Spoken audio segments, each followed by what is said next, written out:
сәлеметсіздер ме әңгіме айдар оқырмандары.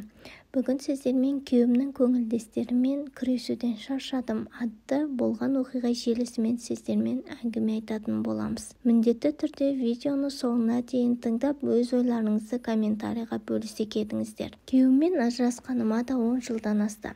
Жалғыз басты күйеуі тастап кеткен әйел туралы жұрттың ойы қандай болатыны белгілі ғой. Қашанда бәрінен де ар-ұятты жоғары қоятын қазақтың қызы болған соң да мен отбасымызды сақтауға, жақсы әйел болуға тырыстым.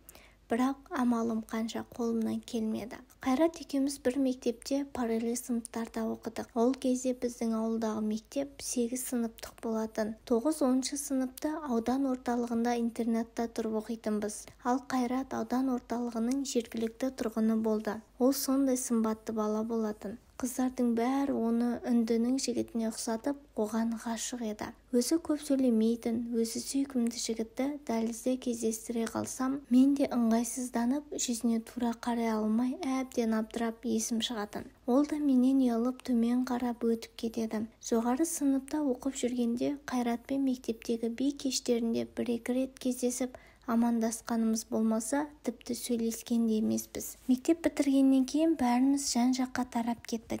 Мен Алматы қаласына барып жұмыс істедім.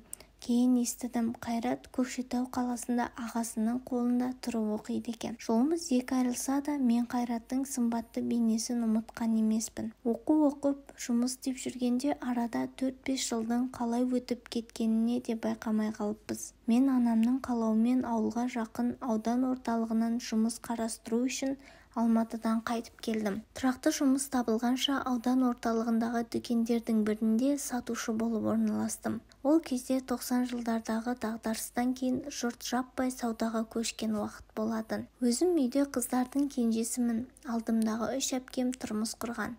Үлкен ағамның да бала шағасы бар. Інілерім мектепте оқитын.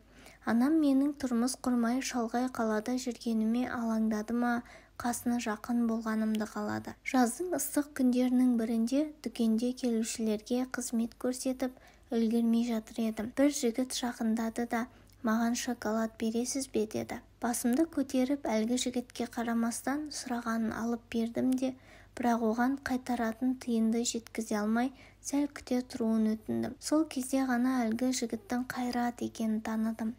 Бірақ ол мені таныды ма, танымады ма, әйтеуір сыр білдірмей үнсіз тұрды. Сауда жасаушылар саябырлаған кезде Қайратқа ақшасын түгендеп беріп едім. Ол маған қолындағы шоколадты ұсынды да, бұл саған, мені таныдың ба деді. Әрине, мен оны танығанымды айттым. Сөйтіп екеуміз мектептегі өткен-кеткенді айтып, ортақ сыныптастарымызды біраз сөз еттік.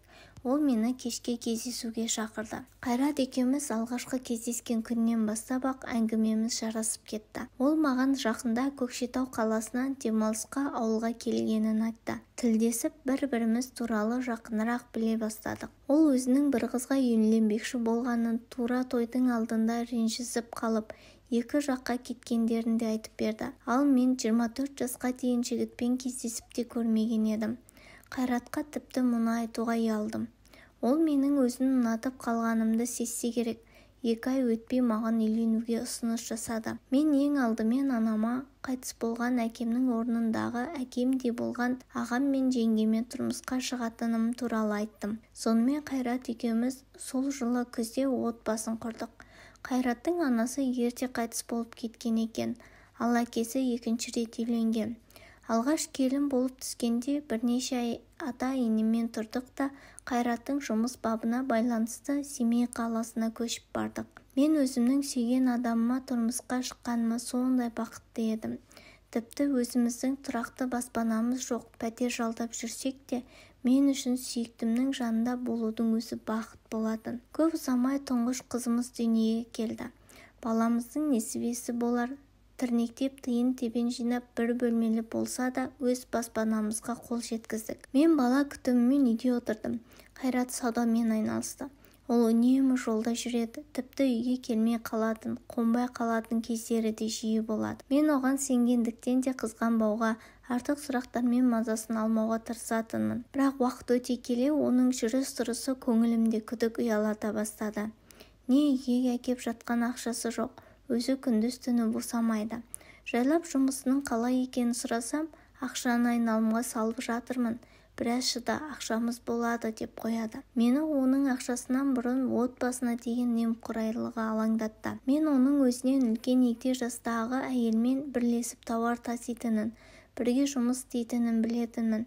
Тіпті ол әйел біздің үйге келіп, менің қолымнан талай дәм татқан. Мен Қайратты одан қызғанбақ түгілі, ол әйел туралы тіпті ойламаппын да. Бір жылдай бірге жұмыс істеп жүрген әйелі бір күні біздің үйге келіп шу шығарды. Сондағы маған айтқаны: сенің күйеуің екеуміздің бірге тұрып жатқанымызға біраз уақыт болды. Мен одан жүктімін. Сен кет, ол менікі дегенде не дерімді де білмей қалдым. Ол тіпті маған қол жұмсауға дейін барды. Өзіме қоймай туысқандарын алып кеп Қайратқа күш көрсетіп, мені қорқытуға көшті. Сонымен Қайраттың менен жасырғаны әшкере болды. Осы жағдайдан кейін ол менен өлердегісін айтып, кешірім сұрап кетпеуімді өтінді. Бұл сұрқия әйелге алданып бір-екі рет жақындасқаным рас, бірақ мен оны жақсы көрмеймін. Маған сенен басқа ешкім керегі жоқ деп жалынды. Қызымның әкесі болғандықтан өзім де оны жақсы көретіндіктен кешіріп, әлгі әйелдің көрсеткен қоқан-лоққысымен бірге күрестік. Ол біздің отбасымызды ажырата алмайтынына әбден көзі жетті ме, өзі де шаршады ма, әрең дегенде жоғалды. Осыдан кейін біраз уақытқа дейін сабамызға түсіп, тыныш өмір сүрдік. Бірақ мен қалай тырыссам да екінші баланы көтере алмадым. Бірінші қызымнан кейін денсаулығым сыр берген еді. Сондықтан маған ұзақ уақыт ем қабылдау қажет болды. Қайтсем тағы бір бала туам, отбасымды нығайтам деп жүргенде Қайрат қайта өз әніне басты. Оның тағы да құпия жүріс-тұрысы көбейді. Түнімен такси боламын деп кетіп қалады да үйге келмей қалады. Одан қалса телефонына маза жоқ. Оның түсініксіз жүріс-тұрысы менің жүйке жүйемді әбден құртты. Уақыт өте келе ол тіпті өзінің көңілдестерімен ашықтан-ашық сөйлесіп, түнде хабарласса, орнына тұрып кетіп қалатын жағдайға жетті. Басқа әйелдер күйеуінің ұрып-соққанына шыдамай ажырасып жатады ғой. Бірақ Қайрат маған қол көтермейді. Ол үшін мен тіпті жоқ адам сияқтымын. Әйелі баласы бола тұра өзін бойдақ адам секілді сезінеді. Ешқандай жауапкершілікті де сезінбейді. Сөйтіп күннен күнге арамыз суып кетті. Ол күйеуі бар әйелдермен де жүрді. Бірде тіпті Қайраттың кезекті көңілдесінің күйеуі келіп, оны өлімші етіп сабап кеткеніне де куә болдық. Бұдан кейін де оған ес кірмеді. Жас қыздармен де жүрді. Қысқасы, әйел құмарлық жүргіштік Қайраттың қанына біткен дерт сияқты. Мен отбасымды сақтау үшін сыртымыз бүтін, ішіміз түтін болып өмір сүре беруге де шыдар едім. Қандай қорланып жүрсем де туған туыстарыма Қайраттың ешбір жаман қылығын көрсеткім келмейтін. Мен онымен талай рет ашық сөйлестім де, үндемей құтылады. Әйел ретінде оның көңілінен шығуға да тырыстым. Оны түсінгім келді. Бірақ ол өзгергісі келмеді. Ең қорлығы, ол үйге тек жуынып, киім ауыстыру үшін ғана анда-санда келеді. Кейде көңілі түссе, қызын сүйіп кетеді. Біз 5 жыл ерлі-зайыпты деген адымыз болмаса бірге өмір сүрген жоқпыз. Үйленгеннен кейінгі алғашқы 5 жылда қандай бақытты болсам, одан кейінгі 5 жыл мен үшін тозақ болды. Әйтеуір бір ойланар, ат айналып қазығын табады демекші, отбасынан ешқайда кете қоймас деп барынша төзуге тырыстым. Бірде Қайрат әдеттегідей түнде үйге келді де, «Гүлшат, сен мені кешір, мен сендерден кетемін.